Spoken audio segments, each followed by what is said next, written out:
Hello friends. Last lecture में हमने discuss किया था कि इस कोर्स का स्ट्रक्चर कैसा होगा और हम ये कोर्स कौन सी लैंग्वेज में करेंगे। मैंने आपको बताया था कि हम सी प्लस प्लस का बहुत ज़्यादा एक्सटेंसिव यूज़ करेंगे, बट उससे पहले मैं आप सभी को सी प्लस प्लस के बेसिक्स पढ़ाऊँगा। तो आज जो हम टॉपिक के बारे में बात करेंगे वो है classes in C plus plus. देखिए, सी प्लस प्लस में एक क्लास के पास कुछ मेंबर वेरिएबल्स होते हैं एंड कुछ मेंबर फंक्शंस होते हैं। इसके बारे में बात करने से पहले आइए बात करते हैं वेरिएबल्स होते क्या हैं। देखिए, वेरिएबल्स एक यूज़र डिक्लेयर करता है जिसके पास चार चीज़ें ज़रूर होनी चाहिए। वो है एक नाम, एक टाइप, एक उसकी लोकेशन में मेमोरी और एक वैल्यू। ये चारों क्या हैं इसके बारे में आइए बात करते हैं। अगर आप लोगों ने पहले जावा में या सी में कोड किया हो तो आपको पता होगा कि हम एक वेरिएबल को कुछ ऐसे डिक्लेयर करते हैं, राइट। तो आइए बात करते हैं ये चार चीज़ें उस डिक्लेरेशन में कैसे फिट होती हैं। देखिए, जब भी हम एक वेरिएबल डिक्लेयर करते हैं उसके पास एक नाम होता है, एक उसकी टाइप होती है, एक उसकी लोकेशन होती है मेमोरी में जो कि हम डिफ़ाइन नहीं करते, सिस्टम डिफ़ाइन करता है हमारे लिए, और एक उसकी वैल्यू होती है। देखिए, इस वैल्यू का कॉन्सेप्ट सी प्लस प्लस में बहुत इंटरेस्टिंग है। जब आप एक वेरिएबल डिक्लेयर करते हैं तो सी प्लस प्लस उसको एक डिफ़ॉल्ट वैल्यू गार्बेज देता है। देखिए, गार्बेज का मतलब है कि वी डोंट नो कि क्या है वो। 1 भी हो सकता है, 0 भी हो सकता है, 2 भी हो सकता है, 1 करोड़ भी हो सकता है।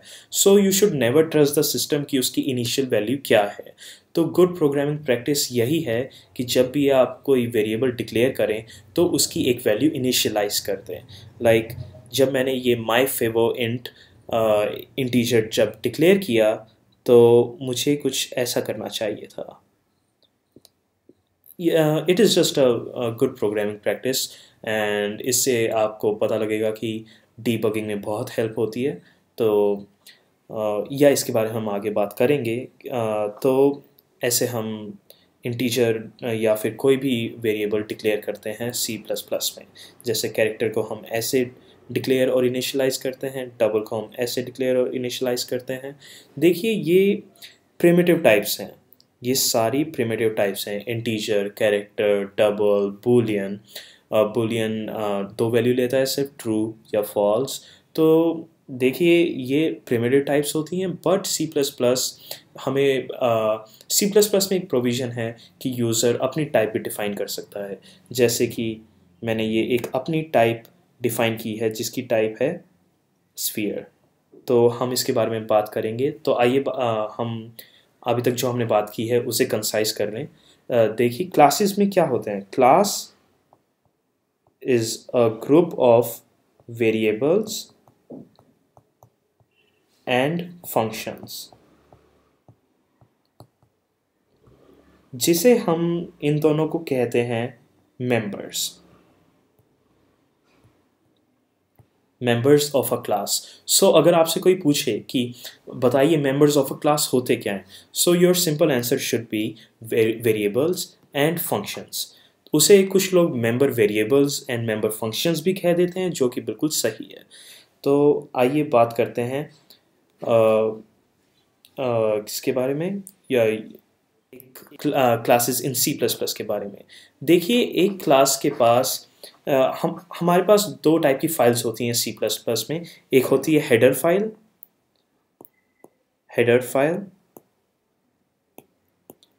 और एक होती है हमारी इम्प्लीमेंटेशन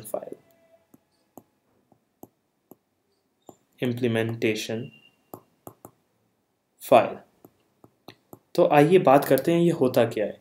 देखिए, हेडर फाइल में हमारे पास सिर्फ एक क्लास का नाम होता है, उस क्लास की मेंबर डिक्लेरेशंस होती हैं। लाइक अगर आपके पास कोई फंक्शन है तो उस फंक्शन की डिक्लेरेशन इस क्लास में होनी ज़रूरी है, या आपके पास अगर कोई वेरिएबल है वो वेरिएबल इस क्लास में डिक्लेयर होना ज़रूरी है। और इम्प्लीमेंटेशन में वो आपने जो भी आपने फंक्शंस डिक्लेयर किए हैं या आपने जो उन वेरिएबल्स का यूजेज किया है, कैसे किया है, वो सब आपकी इम्प्लीमेंटेशन फाइल में होना ज़रूरी है। जैसे देखिए अब header file and implementation file को आपस में डिफ्रेंशिएट कैसे करते हैं C++ में। It is very easy. देखिए हम क्या करेंगे, जैसे जो हमारी हेडर फाइल है, we just give it some name sphere.h। h का मतलब है हेडर फाइल, सिस्टम इसे अपने आप समझ जाएगा, you don't have to worry about that. And एक इम्प्लीमेंटेशन फाइल होगी जिसे हम कहेंगे sphere.cpp।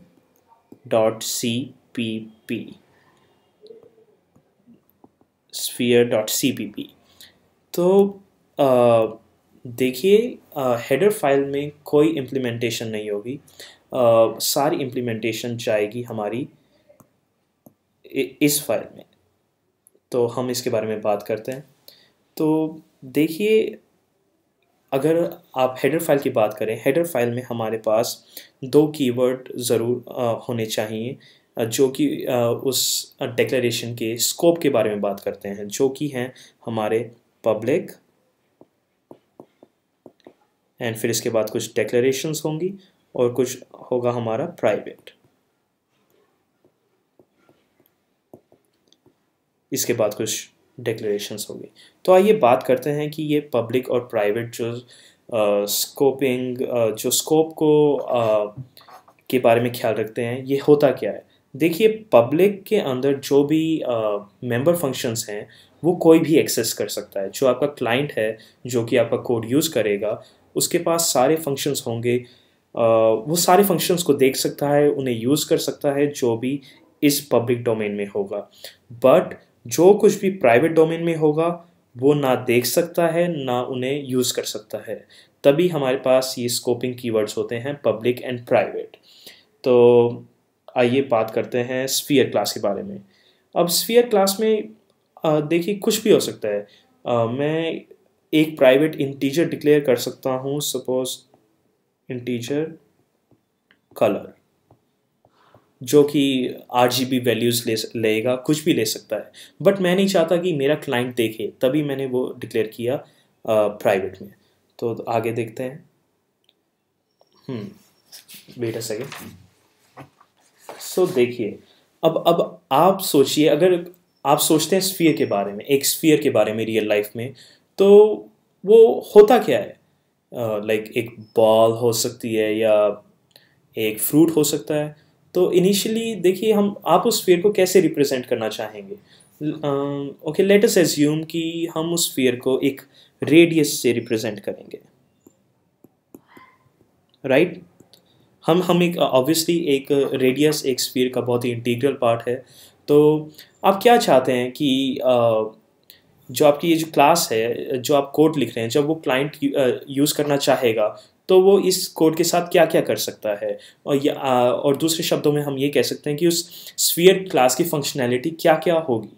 तो आइए उसके बारे में बात करते हैं। पहला है क्रिएट अ न्यू वन। देखिए कि आपका कोड यूज़ करके क्लाइंट एक नया स्फीयर बना सके। दूसरा, जो ऑलरेडी एग्जिस्टिंग स्फीयर है उसे चेंज कर सके। सपोज किसी स्फीयर का रेडियस था 5 इंचेस तो उसे 3 इंचेस कर सके, या एक स्फीयर के बारे में इंफॉर्मेशन ले सके। या देखिए आपको आपके कोड को कहे कि ये मेरे पास स्फीयर है, इसके बारे में इंफॉर्मेशन दो, और आपका कोड कहेगा कि इसका रेडियस इतना है, इसका रेडियस 5 इंचेस है, इसका कलर रेड है, या जो भी आपने उसके बारे में प्रॉपर्टीज़ डिफाइन की हैं। जैसे कि स्फीयर की रिप्रेजेंटेशन क्या होगी, हमने अभी बात की थी, रेडियस हो सकता है या कलर हो सकता है। देखिए जो भी कलर के साथ जो भी स्फीयर के बारे में आप सोच सकते हैं, वो आप उस अपने स्फीयर को उससे रिप्रेजेंट कर सकते हैं। तो आइए अगली बात करें। अब वेट अ सेकेंड। तो हमने अभी तक बात की है कि हम एक क्लास के अंदर क्या क्या डाल सकते हैं, उसके बारे में हम स्कोपिंग कीवर्ड्स हमारे क्या क्या होते हैं। मैंने आपको बताया एक पब्लिक होता है, एक प्राइवेट होता है। आइए बात करते हैं ऑब्जेक्ट ओरिएंटेड प्रोग्रामिंग के बारे में। सी प्लस प्लस एक ऑब्जेक्ट ओरिएंटेड प्रोग्रामिंग लैंग्वेज है। एंड ऑब्जेक्ट ओरिएंटेड प्रोग्रामिंग होता क्या है? देखिए, एक लैंग्वेज को ऑब्जेक्ट ओरिएंटेड प्रोग्रामिंग होने के लिए 3 कंडीशंस को ज़रूर फॉलो करना होता है। वो पहला होता है उनमें से इनहेरिटेंस, दूसरा होता है एनकैप्सुलेशन, तीसरा होता है पॉलीमॉर्फिज्म। इन तीनों के बारे में हम इस कोर्स में बहुत अच्छे से बात करेंगे। तो आइए पहले बात करते हैं एनकैप्सुलेशन के बारे में। एनकैप्सुलेशन के बारे में देखिए, एनकैप्सुलेशन को हम इंट्रोड्यूस एक बहुत ही अलग वे में करेंगे। तो आइए वो टॉपिक मैं इंट्रोड्यूस करता हूँ। तो देखते हैं हम अपनी स्फीयर क्लास को, जो कि हमने पिछले कुछ स्लाइड्स में इंट्रोड्यूस की थी, राइट? Sorry about that. तो देखिए, अगर आप जावा से आ रहे हैं या आपने जावा में पहले कोड किया है, तो देखिए, is there anything about this code जो आपको सरप्राइज कर रहा है? है सब टाइम, आप कुछ टाइम ले सकते हैं इसे देखने के लिए। देखिए, अगर आप जावा से आ रहे हैं तो आपको 2 चीज़ें बहुत अजीब लगी होंगी। क्लास के बाद एक सेमीकोलन और एक ये हैश टैग। देखिए, मैं दोनों के बारे में बात करता हूँ। एक ये सी प्लस प्लस में एक रूल है कि जब भी आप क्लास डिक्लेयर करें तो इसके बाद एक सेमीकोलन लगा दें। जैसे कि सॉरी, मेरे से एक ब्रैकेट इरेज हो गया। सो अगर आप कोई क्लास डिक्लेयर करते हैं तो उसके बाद एक सेमीकोलन लगा दें। It is a very common practice and it is required to do so. If you don't do this, compiler आपका कोड कंपाइल नहीं करेगा और आपको एक कंपाइलर एरर थ्रो करेगा। और दूसरा है हमारा ये पाउंड इंक्लूड। देखिए, इस टाइम ये हम 2 अलग अलग फाइल्स के बारे में बात कर रहे हैं। पहला फाइल है हमारा हेडर फाइल, जिसके बारे में मैंने आपको कुछ स्लाइड्स पहले बताया था, और दूसरा फाइल है हमारा main.cpp। इसे हम कह सकते हैं that this is client code. Okay. So देखिए, पहला क्वेश्चन अगर हम देखें कि अगर हम कंपाइल करें इसे टर्मिनल पे तो क्या ये कोड कंपाइल होगा?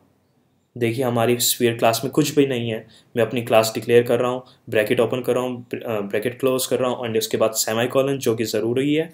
एंड क्लाइंट मेरा एक स्फीयर डिक्लेयर कर रहा है, स्फीयर ए। क्लाइंट अपने मेन मेथड में एक स्फीयर ए डिक्लेयर कर रहा है। तो क्या ये वैलिड है? क्या ये कोड कंपाइल होगा? देखिए, don't trust me, let's do this. Okay.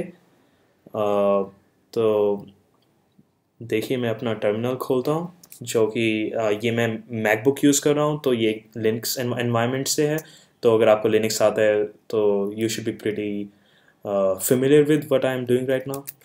पहले मैं जाऊँगा अपने वर्किंग डायरेक्टरी में। वर्किंग डायरेक्टरी है मेरी डेस्कटॉप, ds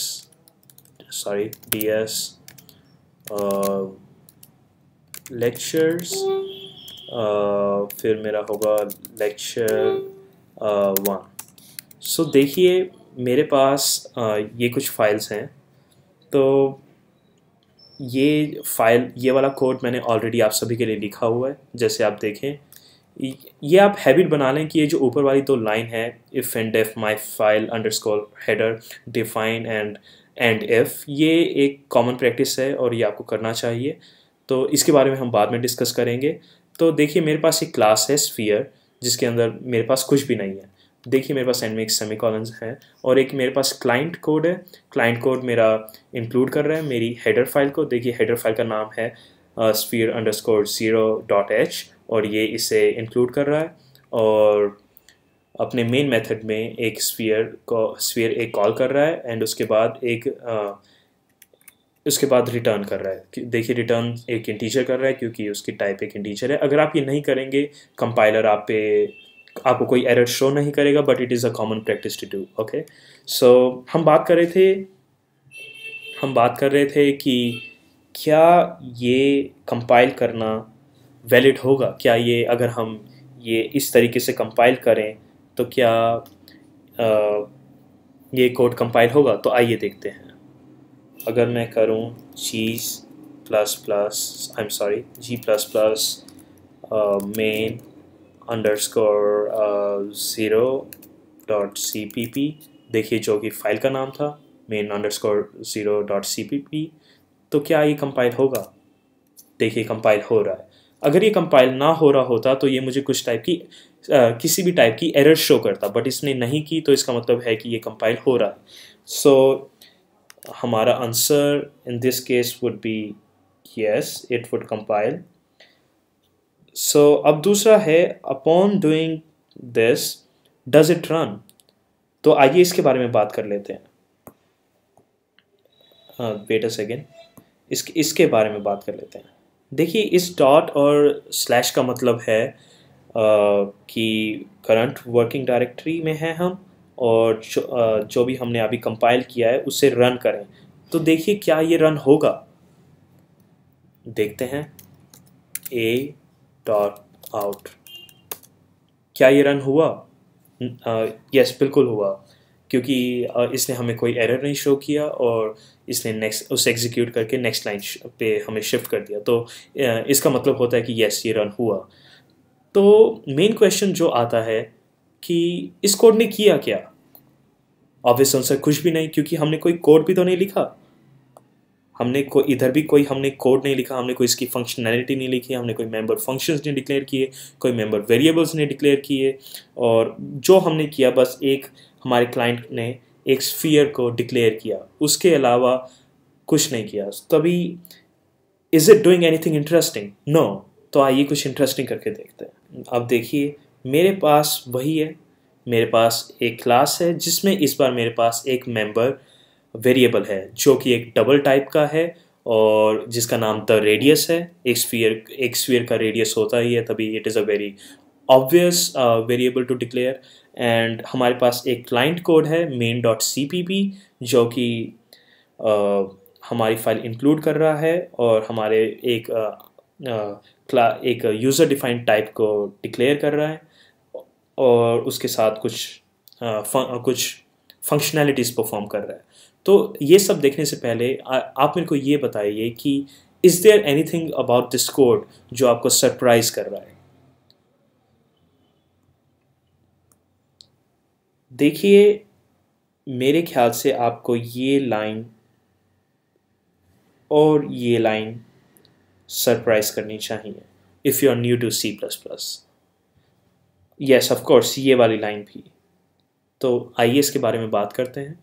देखिए अगर हम अपने मेन फंक्शन को देखें, वेट अ सेकेंड, अगर हम अपने मेन फंक्शन को देखें तो हमारा क्लाइंट एक यूज़र डिफाइंड टाइप को डिक्लेयर कर रहा है, एंड उसके बाद वो उसका रेडियस कमांड लाइन पे प्रिंट करने को कह रहा है, कमांड लाइन या कहीं भी प्रिंट करने को कह रहा है। तो सी आउट एक प्रिंट एफ की तरह होता है। अगर आप सी से आ रहे हैं प्रिंट एफ, अगर आप जावा से आ रहे हैं देन system.out.print।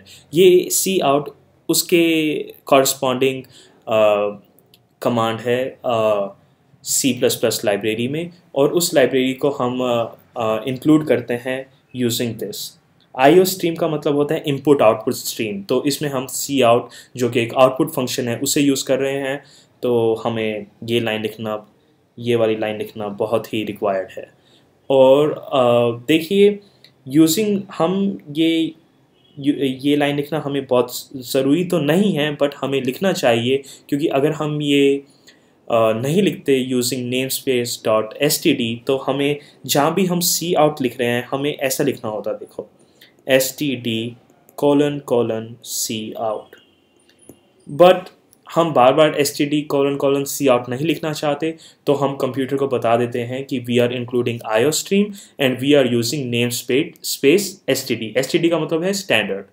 तो एंड में हमारे पास आता है and line. And line is nothing, बस आउटपुट प्रिंट करने के बाद वो एक अगली लाइन पे शिफ्ट हो जाता है।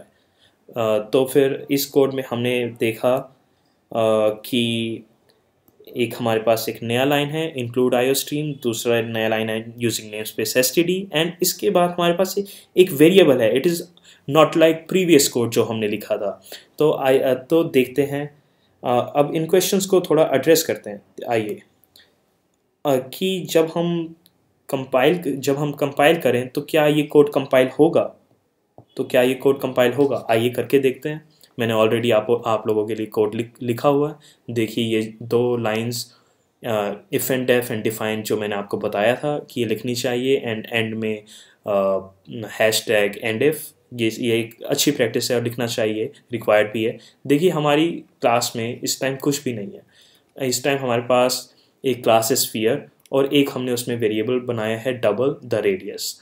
और हमारा क्लाइंट कोड देखिए, इसने पहले हमारी हेडर फाइल को इंक्लूड किया, फिर उसने इनपुट आउटपुट स्ट्रीम को इंक्लूड किया, फिर वो बता रहा है कि वो that he is using name space dot standard, और हमारा जो क्लाइंट है वो पहले डिक्लेयर कर रहा है स्फीयर ए, और फिर उस स्फीयर का रेडियस ले रहा है और फिर रिटर्न कर रहा है। तो आइए देखते हैं ये कोड कंपाइल होगा या नहीं होगा।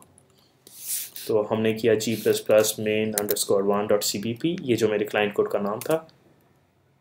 तो देखिए इसने मेरे को एरर दिया, एरर है the radius is a private member of a sphere. तो ये क्या है, हमने तो इसके बारे में बात नहीं की। देखिए हमने तो इसके बारे में बात नहीं की, ये तो आउटपुट नहीं दे रहा, हमें एरर दे रहा है कि द रेडियस जो है वो प्राइवेट मेंबर है। तो इसका मतलब क्या है, देखिए आपको याद होगा हमने कुछ स्लाइड्स पहले स्कोपिंग कीवर्ड्स के बारे में बात की थी, पब्लिक एंड प्राइवेट। अगर आप वो डिफाइन नहीं करते हैं तो C++ बाय डिफ़ॉल्ट एज्यूम कर लेता है कि जो भी आपने मेंबर फंक्शंस डिक्लेयर किए हैं या मेंबर फंक्शंस डिक्लेयर किए हैं वो सब प्राइवेट हैं। तभी आपको अगर उस एरर से अगर आप थोड़ा अपने क्लाइंट को द रेडियस का एक्सेस देना चाहते हैं तो आपको ये पब्लिक करना होगा, पब्लिक कोलन। तो आइए उस कोड में चेंज करते हैं और देखते हैं कि चीज़ें ठीक होती हैं या नहीं। तो देखिए मेरे पास क्लास स्फीयर है और मैं इधर कर देता हूँ पब्लिक कोलन, और इसके बाद मैं सेव कर देता हूँ एंड अब अपने उसको रन करके देखता हूँ। 2 सेकेंड, रन किया, देखिए अब रन हो रहा है। अब इसने मेरे को कोई एरर नहीं दिया क्योंकि अब मैं उसे पब्लिक बना चुका हूँ। तो आइए बात करें, वेट अ सेकेंड। तो ये कैसे होगा साइट में यार, okay, I'm sorry about that, I'm kind of new to this software. Yep. तो यस, तो क्या ये कोड कंपाइल होगा? नो। वाई? क्योंकि ये जो द रेडियस है ये बाय डिफ़ॉल्ट प्राइवेट है, बट पब्लिक करने के बाद yes it will compile. So will it run?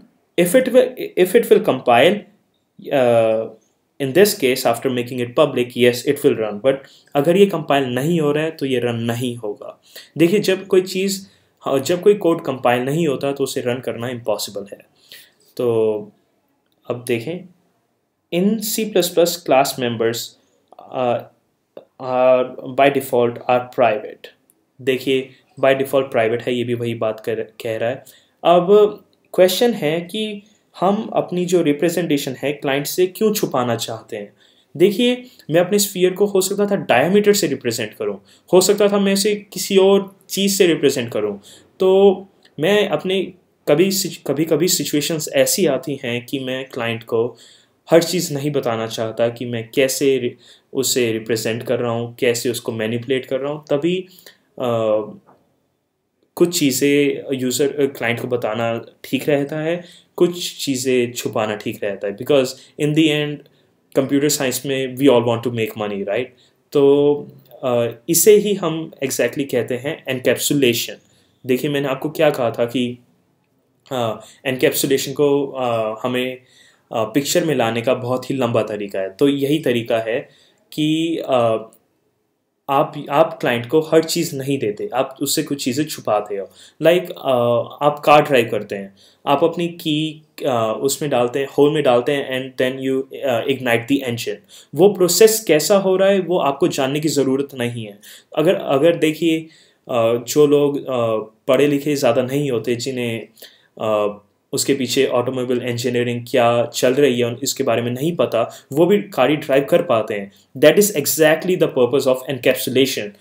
इसे हम इंग्लिश में की एंड लॉक कॉन्सेप्ट भी कहते हैं, that you insert the key and do whatever you want and without even knowing what actually is happening in the lock. So computer science में इसी concept को हम एनकैप्सुलेशन कहते हैं। ये बहुत ही इम्पोर्टेंट कॉन्सेप्ट है, तो ध्यान रखिए। और ये ऑब्जेक्ट ओरिएंटेड प्रोग्रामिंग का एक रिक्वायरमेंट है। तो आइए बात करते हैं। Wait a second. हम ये सेम स्लाइड है, इसके बारे में हम सब कुछ डिस्कस कर चुके हैं। हमने कुछ स्लाइड्स पहले अपने स्फीयर को एक रेडियस से रिप्रेजेंट किया था, राइट? और मैंने आपको बताया था कि हमारी स्फीयर क्लास की कुछ फंक्शनैलिटी होती हैं, वो क्या क्या होंगी क्लाइंट के लिए। Create a new one, change an existing one. अगर कोई हमारा 5 इंच रेडियस का स्फीयर है, हम उसे चेंज कर सकें, 6 इंचज़ का बना सकें, 3 इंचज़ का बना सकें, या फिर एक हमारे पास स्फीयर है उसकी एक इन्फॉर्मेशन ले सकें। तो हमने अभी तक ये सब डिस्कस किया। तो आइए हम और बात करते हैं इसके बारे में। तो देखिए इस स्लाइड पे कुछ नई चीज़ें हैं, अगर आप ऑब्जर्व करें। Let me give you some hint, ये चीज़ें क्या हैं। तो अगर आप इसके बारे में सोचें तो लेट्स सी। देखिए C++ में हमें कंस्ट्रक्टर डिफ़ाइन करना ज़रूरी होता है। खैर ये एग्जैक्टली कहना ठीक नहीं है, बट ये अगर कोई क्लास है, अगर हमारी कोई क्लास है और उसके सेम नाम का हमारे पास कोई फंक्शन है, एक फंक्शन या 2 फंक्शन, तो उसे हम कहते हैं कंस्ट्रक्टर। तो इसे हम कहते हैं कंस्ट्रक्टर। एंड इस केस में हमारे पास ये 9 आर्ग्यूमेंट कंस्ट्रक्टर है, क्योंकि इसका देखिए कोई भी पैरामीटर नहीं है, और 1 आर्ग्यूमेंट कंस्ट्रक्टर है, देखिए इसका एक पैरामीटर है। तो हमारे पास और कुछ फंक्शंस हैं, देखिए सेट रेडियस फंक्शन है, गेट डायमीटर फंक्शन है, और हमारे पास एक प्राइवेट मेंबर वेरिएबल है द रेडियस। तो आइए बात करते हैं कि क्लाइंट हमारा इन फंक्शंस को कैसे इन्वोक कर सकता है। तो देखिए क्लाइंट हमारा क्या करना चाहेगा जब वो हमारी क्लास को यूज़ करेगा, तो उसे कैसे यूज़ करना चाहेगा। तो देखिए वो चाहेगा कि सबसे पहले वो एक नया बना पाए, like create a new one. तो उसे नया बनाने के लिए कुछ ऐसा करना पड़ेगा, हमारी यूज़र डिफाइंड टाइप स्फीयर, और वो एक नया बना पाए स्फीयर, वो उसे एक नाम दे देगा। और वो क्या क्या करना चाहेगा हमारे साथ, वो एक ही इंफॉर्मेशन लेना चाहेगा। लाइक चाह भी सकता है, नहीं भी चाह सकता, बट उसके पास एक प्रोविज़न होना चाहिए। तो वो a.get डायमीटर करना चाहेगा। हम चाहते हैं कि उसके पास ऐसे फंक्शंस हों जो वो यूज़ कर सकें। अब वो क्या चाहता है क्या नहीं चाहता, we can never determine that, but हमें ये सब ऑलरेडी उसे देना चाहिए। लाइक ये 3 कंडीशंस तो हमें फॉलो करनी चाहिए। तो देखिए ये कंडीशन 1 को फॉलो कर रही है, और ये वाली लाइन कंडीशन 3 को फॉलो कर रही है। और वो क्या चाहेगा कि एक एग्जिस्टिंग स्फीयर का वो रेडियस भी चेंज कर सके, लाइक ये इस कंडीशन के बारे में। तो फिर वो कुछ ऐसा चाहेगा, a डॉट हमारा जो ये फंक्शन है सेट रेडियस, इसे यूज़ करना चाहेगा, सेट रेडियस। और इसमें कुछ भी वो वैल्यू डाल सकता है, मे बी डबल है वैल्यू तो फिर हम 3.5 डाल सकते हैं, इट इज़ कम्प्लीटली वैलिड। देखिए और देखिए ये सब तो यूज़ कर लिया हमारा, वेट अ सेकेंड, हमारा ये फंक्शन यूज़ कर लिया हमारे क्लाइंट ने, ये वाला फंक्शन यूज़ कर लिया, ये वाला फंक्शन यूज़ किया।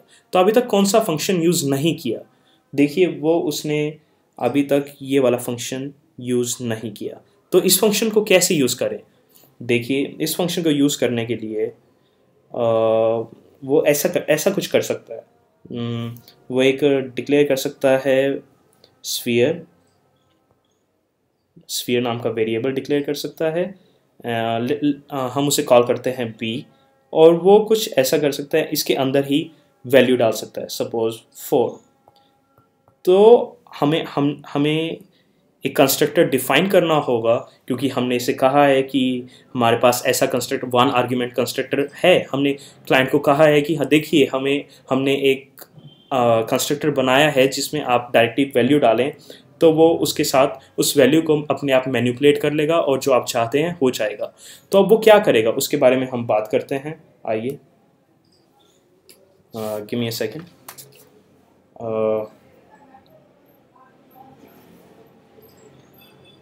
ठीक है, देखिए, जो मैं आपको कह रहा था, हम कंस्ट्रक्टर के बारे में बात करते हैं, वो अगले पेज पे करते हैं। उससे पहले हम आइए सीख लेते हैं कि हम कोड कैसे लिखें। हम अपने जो फंक्शंस हैं, जो हमने यहाँ पे हेडर फाइल में डिक्लेयर किए हैं, तो इम्प्लीमेंटेशन फाइल में उसे कोड कैसे करें। तो आइए देखते हैं। देखिए, इस स्लाइड में दो चीज़ें हैं जो मैंने पहले डिस्कस नहीं की। वो मैं आपको बता देता हूँ क्या है, बट मैं चाहता हूँ कि आप उसे अपने आप फिगर आउट करें।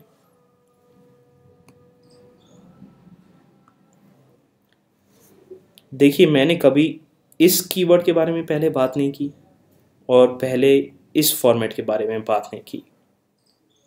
आपने ऑब्जर्व किया? तो आइए देखते हैं ये है क्या।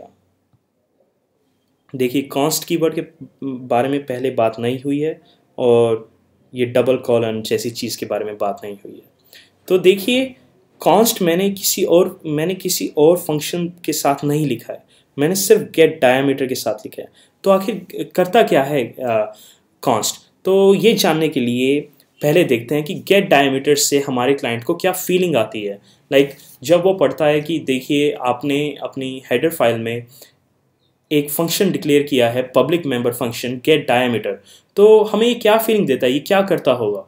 ऑफ कोर्स, अगर इसे हम एक स्फीयर दें, उसका डायमीटर बताएगा, राइट? तो हमें ये कॉन्स्ट कीवर्ड लगाना ज़रूरी नहीं है, बट ये एक बहुत ही अच्छी प्रोग्रामिंग प्रैक्टिस है, क्योंकि इससे हमारे क्लाइंट को एक कॉन्फिडेंस आएगा कि ये फंक्शन जो हमारा गेट डायमीटर है, ये हमारे डायमीटर को चेंज नहीं कर रहा है, ये उसके जो भी प्राइवेट मेंबर वेरिएबल्स हैं या जो भी उसके मेंबर्स हैं उन्हें चेंज नहीं कर रहा है। सो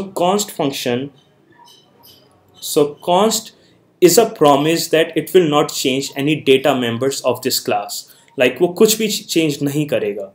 एंड अब डबल कॉलन की बात कर लेते हैं। डबल कॉलन कुछ नहीं, डबल कॉलन एक स्कोप रेजोल्यूशन ऑपरेटर कहते हैं इसे। सपोज अगर हमारे क्लाइंट ने या सपोज हमारी इम्प्लीमेंटेशन फाइल में हमारे पास फंक्शन है सेट रेडियस, तो सेट रेडियस को ये डबल कॉलन बस ये डिफाइन कर रहा है कि देखिए, स्फीयर का सेट रेडियस है ये। कोई अगर हमारे पास कोई सेकंड क्लास है सर्कल का हमने किया सेट रेडियस, ये उसका सेट रेडियस नहीं है, ये स्फीयर का सेट रेडियस है। सो it is a very good programming practice and it is required in C++ कि आप पहले उस क्लास का नाम लिखें, फिर डबल कॉलन लिखें एंड फिर फंक्शन का नाम लिखें।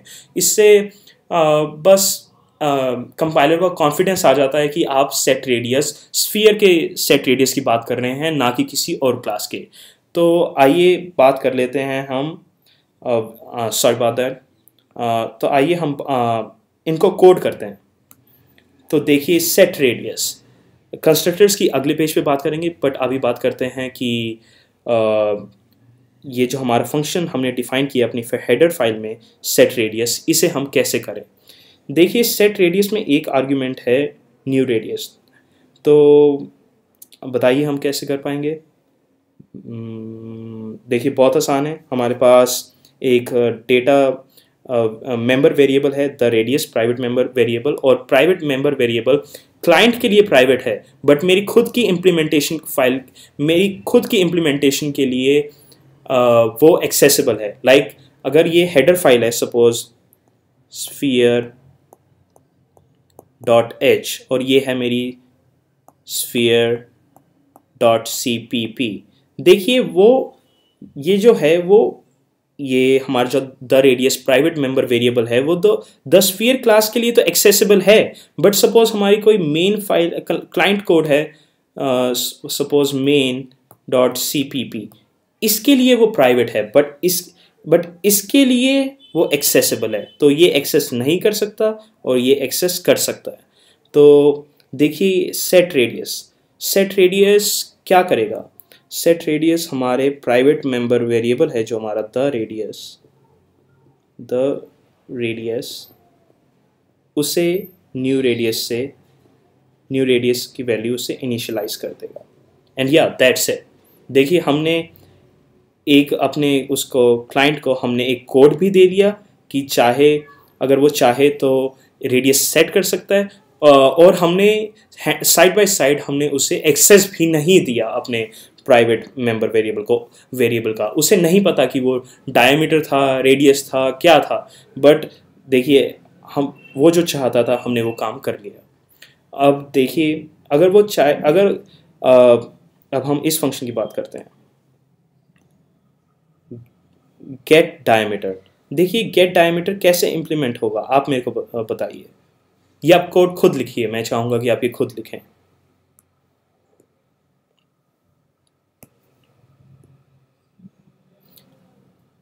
देखिए गेट डायमीटर में हमें ध्यान रखना होगा इसकी रिटर्न टाइप है डबल, तो ये सिर्फ डबल ही रिटर्न करेगा। तो हम ऐसा कर सकते हैं, हमारे पास प्राइवेट मेंबर फंक्शन है द रेडियस, तो हम ऐसा कर सकते हैं return 2 times the radius. Semicolon. तो देखिए द रेडियस एक डबल टाइप का है, और डबल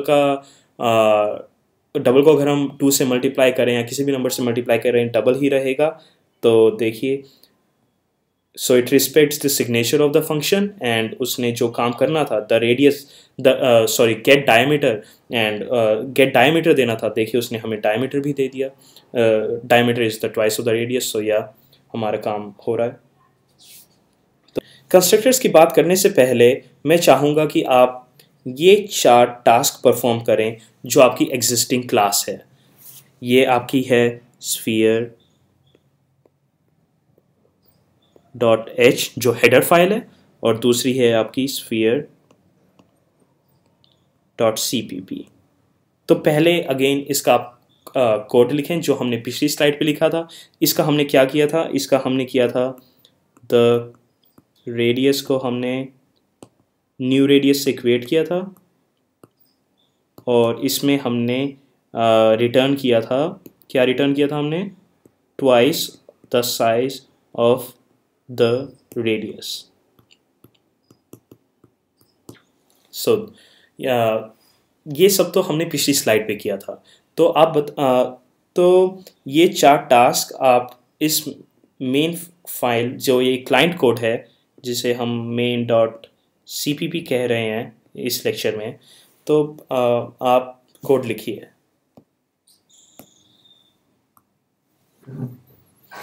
कोड लिखने के बाद आप चाहें तो मेरे कोड से मैच कर सकते हैं।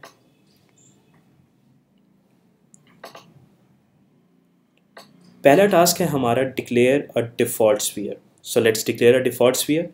कैसे करेंगे, task 1 sphere dot sphere type का और हमारा वेरिएबल का नाम let's say A.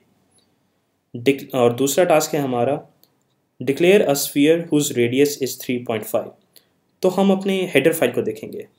Header file में हमारे पास कोई फंक्शन है, कोई कंस्ट्रक्टर है जो एक आर्ग्यूमेंट लेता हो समथिंग लाइक डबल। तो देखिए ये मेरे पास है कंस्ट्रक्टर। क्योंकि कंस्ट्रक्टर कैसे है मैंने बताया था आपको, क्योंकि देखिए क्लास का नाम और फंक्शन का नाम एकदम सेम है और रिटर्न वैल्यू कुछ भी नहीं है। तो ध्यान रखिए कंस्ट्रक्टर की कोई रिटर्न वैल्यू नहीं होती और उसका नाम क्लास के नाम की तरह होता है, otherwise it is just like a normal function. So देखिए मेरे पास एक ये है, तो मैं ऐसा कर सकता हूँ कि स्फीयर, उस स्फीयर का नाम मैं कर देता हूँ बी और उसका मैं रेडियस सेट कर देता हूँ 3.5 as per the documentation. Second task भी हो गया। Third task, print the diameter of one of your spheres. हाँ, so it is a good question. तो प्रिंट कैसे करते थे? मैंने आपको बताया था C++ में एक प्रिंट के लिए एक फंक्शन है। सो प्रिंट के लिए फंक्शन है cout, let's say b dot gate diameter, हमारे पास फंक्शन है गेट डायमीटर। मैं पूरा नहीं लिख रहा हूँ, बट आप एज्यूम कर लें कि ये पूरा लिखा हुआ है, और एंड में मैं एक लाइन छोड़ देता हूँ एंड एल करके। वेट अ सेकेंड, मैं ये पूरा ही लिख देता हूँ।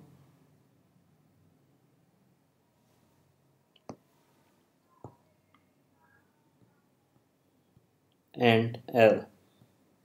सो अभी ये मेरा एक डायमीटर प्रिंट करेगा बी स्फीयर का।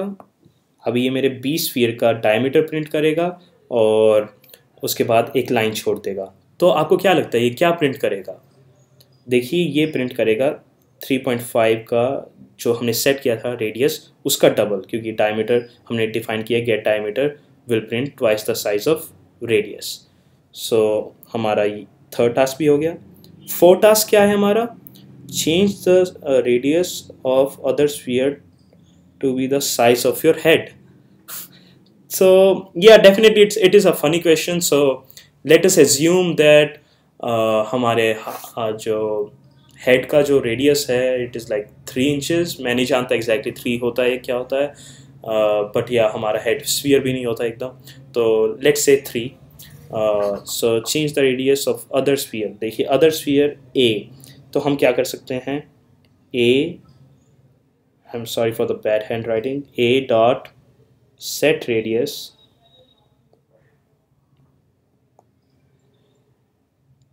(3.0) और हमारा ये टास्क भी हो गया। तो देखिए हमने चारों टास्क परफॉर्म भी कर लिए एंड हमने उसका कोड देखिए कितनी आसानी से लिख लिया। Sorry about that.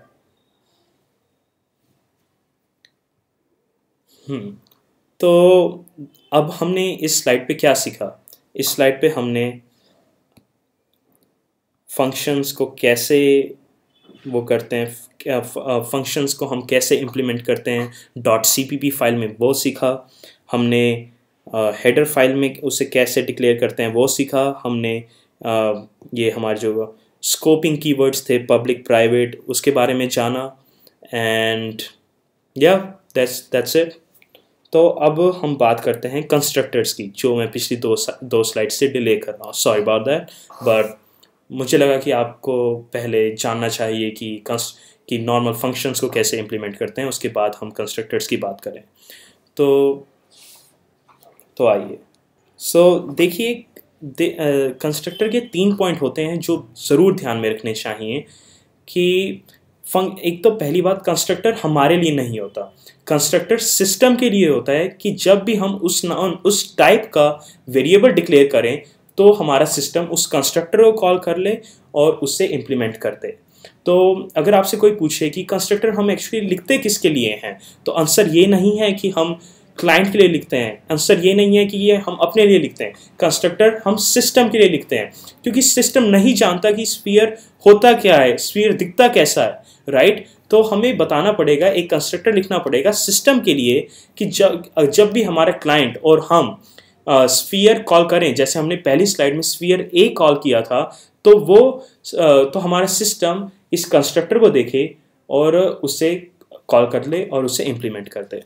तो पहली बात, जो कंस्ट्रक्टर होता है वो सिस्टम के लिए होता है कॉल करने के लिए जब भी हम वेरिएबल डिक्लेयर करते हैं।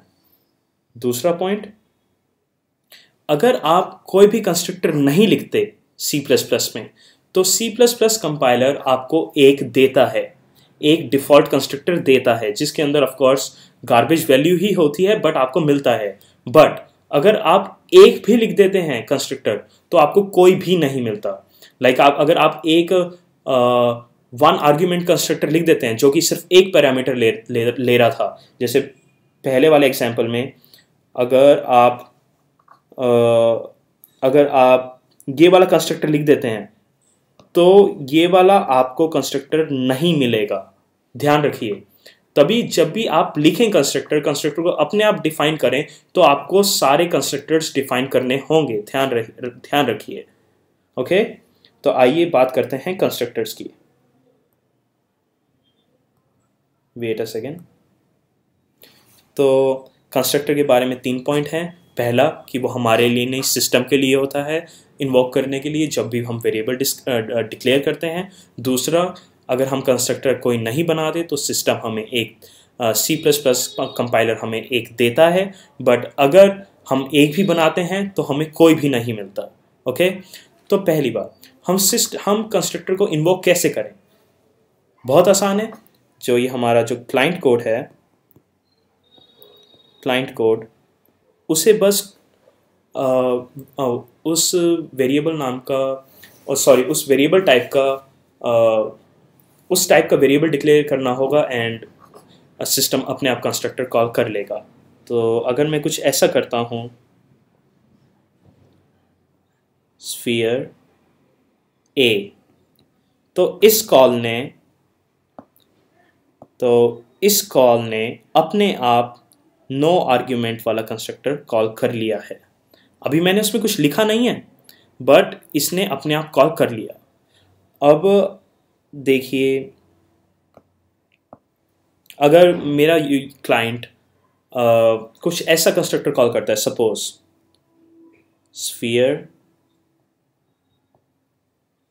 बी 1.5, तो देखिए मेरे से बिना पूछे सिस्टम अपने आप ये वाला कंस्ट्रक्टर कॉल कर लेगा। ओके, तो आइए डिफाइन करते हैं कंस्ट्रक्टर्स को। अब आपको ध्यान होगा हमारी स्फीयर क्लास में था क्या। देखिए, एक उसके अंदर प्राइवेट वेरिएबल था, प्राइवेट वेरिएबल द रेडियस, ध्यान आया।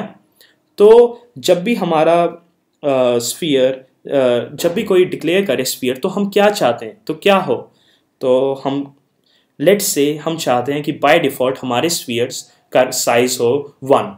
आप 1 भी कर सकते हैं, कोई भी वैल्यू कर सकते हैं, 2 भी कर सकते हैं, 3 भी कर सकते हैं, जो आप चाहें। तो लेट्स से जब भी हमारा कंस्ट्रक्टर इन्वोक हो तो वो क्या करे, द रेडियस को वो करे, द रेडियस को 1.0 बाय डिफ़ॉल्ट वैल्यूज़ की कर दे। और जब भी हमारा कोई 1 आर्ग्यूमेंट कंस्ट्रक्टर कॉल करे तो कोई बात नहीं, तो वो क्या करे, द रेडियस को वो कर दे जो कि हमारा यूज़र वैल्यू पास कर रहा है। इस केस में आर कर रहा है, आर, and you are all set. देखिए, हमने एक रेडियस के बारे में हमने एक 0 आर्ग्यूमेंट कंस्ट्रक्टर के बारे में बात की, हमने एक 1 आर्ग्यूमेंट कंस्ट्रक्टर के बारे में बात की।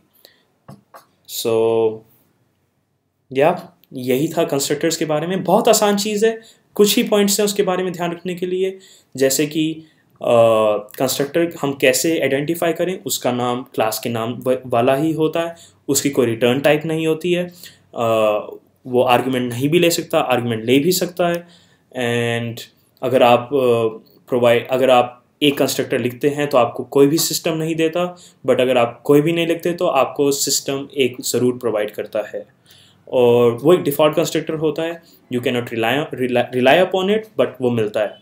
और कंस्ट्रक्टर हमारे लिए नहीं होता, क्लाइंट के लिए नहीं होता, ये सिस्टम के लिए होता है। जब भी हम उस टाइप का वेरिएबल डिक्लेयर करें तो हमारा सिस्टम वो फंक्शन कॉल कर सके, वो कंस्ट्रक्टर कॉल कर सके। सो इसके लिए होता है। तो देखिए, ये एक जनरल प्रैक्टिस है जो मैं अब आपको बताने जा रहा हूँ कि जब भी आप कोई फंक्शन में, जैसे इस फंक्शन में, इस कंस्ट्रक्टर में, सॉरी अबाउट दैट, इस कंस्ट्रक्टर में सिर्फ हमारा एक ही लाइन का कोड था, तो ये थोड़ा सा धीरे होता है, इसका एक फास्टर वे भी होता है।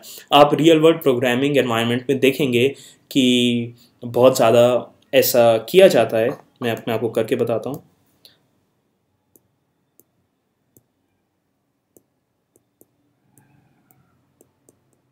द रेडियस और उसकी 1.0, देखिए अभी क्या किया गया, अभी एक बताया गया कि स्फीयर क्लास का जो कंस्ट्रक्टर है, नो आर्ग्यूमेंट कंस्ट्रक्टर स्फीयर, उसमें जब भी कोई कॉल करे तो उसके अंदर जो हमारा प्राइवेट वेरिएबल है, प्राइवेट मेंबर वेरिएबल है जो द रेडियस, उसको वैल्यू दे दी जाए 1.0।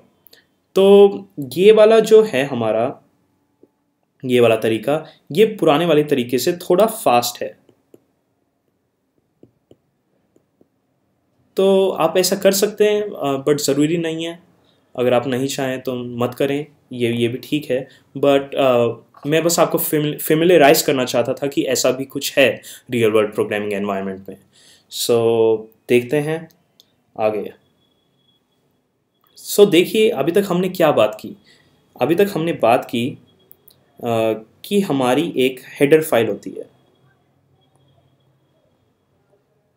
हेडर फाइल, जिसे हम कुछ भी नाम दे देते हैं और उसके एंड में एच लगा देते हैं। इसके अंदर हमारी सारी क्या क्या होती हैं, डेक्लेरेशंस होती हैं, बोथ पब्लिक एंड प्राइवेट। फिर एक हमारी होती है, जो भी हमारी ये हेडर फाइल है उसकी एक इम्प्लीमेंटेशन फाइल होती है। इम्प्लीमेंटेशन फाइल को हम कोई नाम दे देते हैं, sorry, I'm not used to writing on this tablet, name, और उसके एंड में हम CPP लगा देते हैं। CPP स्टैंड्स फॉर C++, और ये हमारी होती है इम्प्लीमेंटेशन फाइल।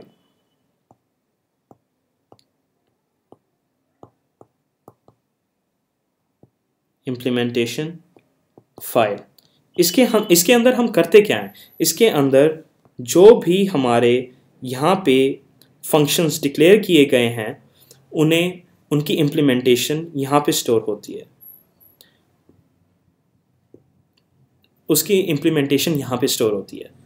तो ये हमारी एक name.cpp होती है इम्प्लीमेंटेशन फाइल, और एक हेडर फाइल होती है। और यहाँ पे हमारा बहुत इंपॉर्टेंट कॉन्सेप्ट है, और यहाँ पे हमारा होता है क्लाइंट कोड।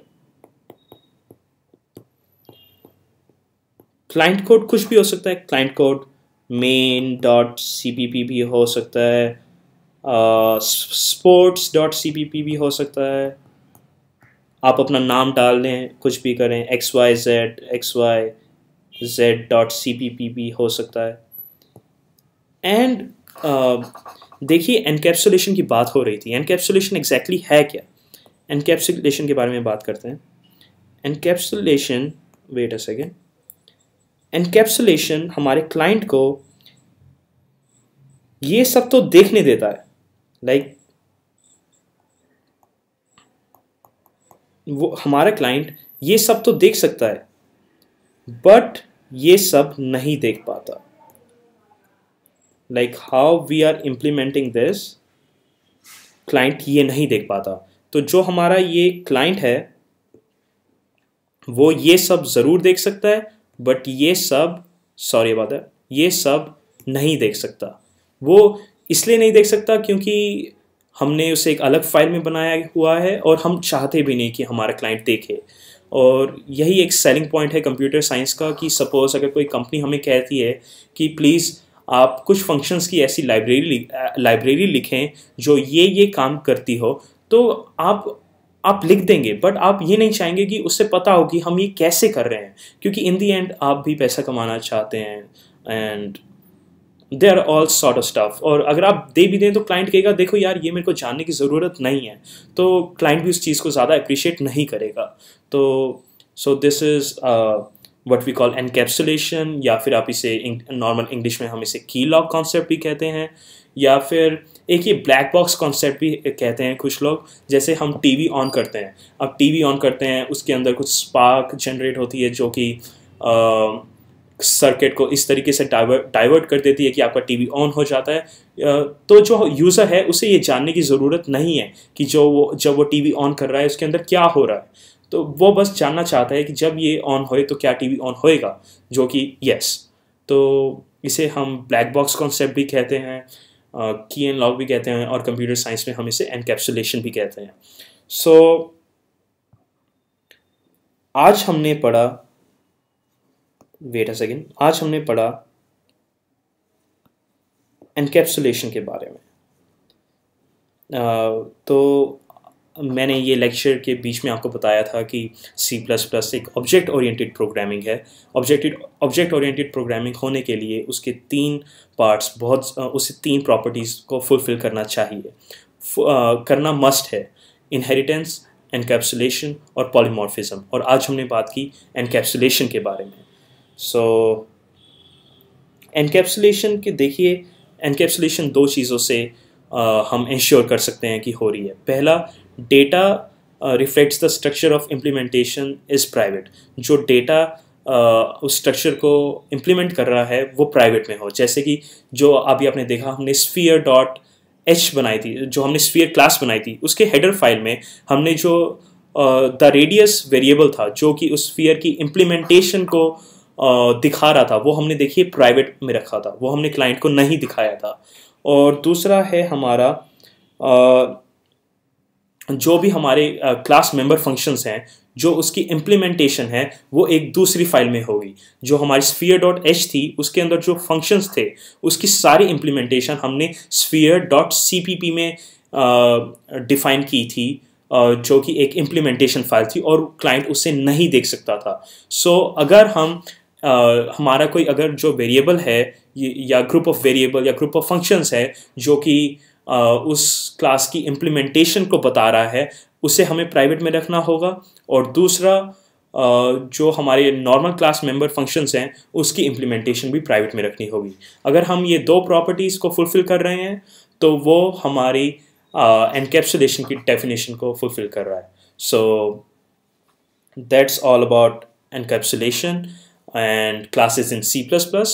और हमने देखा, हमने कुछ कोड किया, हमने देखा कि by default member functions and member variables C++ में प्राइवेट होते हैं। हमें पब्लिक कीवर्ड यूज़ करके उन्हें पब्लिक बनाना होता है अगर हम चाहते हैं कि हमारा क्लाइंट उन्हें देख पाए। And that's all about it for now. And अगले लेक्चर में हम देखेंगे कि